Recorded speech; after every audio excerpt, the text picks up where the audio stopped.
In this video, we're going to look at graphical solutions of equations and the most simplest case here. There's the graph we're going to use, and we're going to solve these three questions. If you're revising, you can look at those now. And then here is the question. So, the graph of y equals x squared plus 2x minus 3 is shown. So don't need to do that. That'll be a table of values that would work that out for you if they didn't give it to you. And we're going to use the graph to find the solutions of this equation here, this quadratic. So we're not using algebra, we're going to use the graph. You'll notice that this equation is very similar to the graph that's been drawn. Let's take a look at the graph in more detail first before we try to solve this. When you put in the value for x into this equation, you'll get a value for y out. For example, if you put in x is minus 4, the answer would be that y is 5, if you could try that yourself. If you put in that x is 2, you get the answer that y is 5. And those points have been plotted there because that's what the equation gives. So there's all different y values for the given x values that creates this graph. And we want to know what x values gives a y value of 0, because the graph is y equals after all. So we want to know what x values gives it an answer or a y value of 0, because this is the same as this. And in most simplistic terms, we've seen that the y has changed to be 0, so we want to know when y is equal to 0. So what we do is we plot that line y equals 0. And hopefully you can remember it.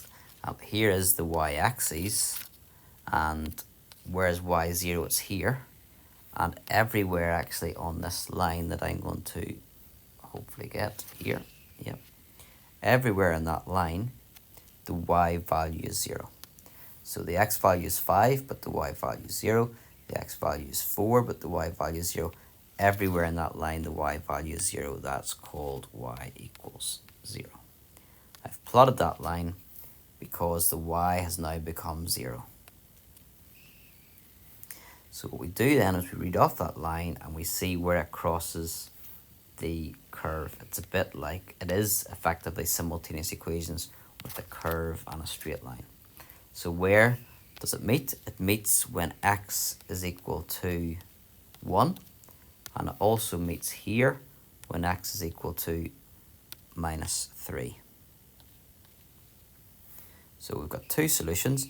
The solutions are x values, because we're trying to solve this equation, so we're trying to get x values that fit in. And you could test it. If you put 1 in there, 1 squared plus 2 1s minus 3 does indeed equal 0. Bit hard to get your head around this. It's very algebraic, but if I repeat it 3 times, hopefully we'll get the hang of it. Let's look at part B. We have to use the graph to find the solutions to the equation x squared plus 2x minus 3 equals minus 3. So we're trying to find x values that would give us the answer of minus 3. The graph, on this left-hand side, the graph is exactly the same. So the y has become minus 3. We're looking to know what x values give a y value or a result of minus 3. So we plot y equals minus 3, which would look like this. Crosses the y-axis at minus 3. So repeat it. There's our graph on the left-hand side. We want to know when that graph is equal to minus 3. So we draw y equals minus 3, and we get here and here. That's an x value of 0. And also here, that's an x value of minus 2.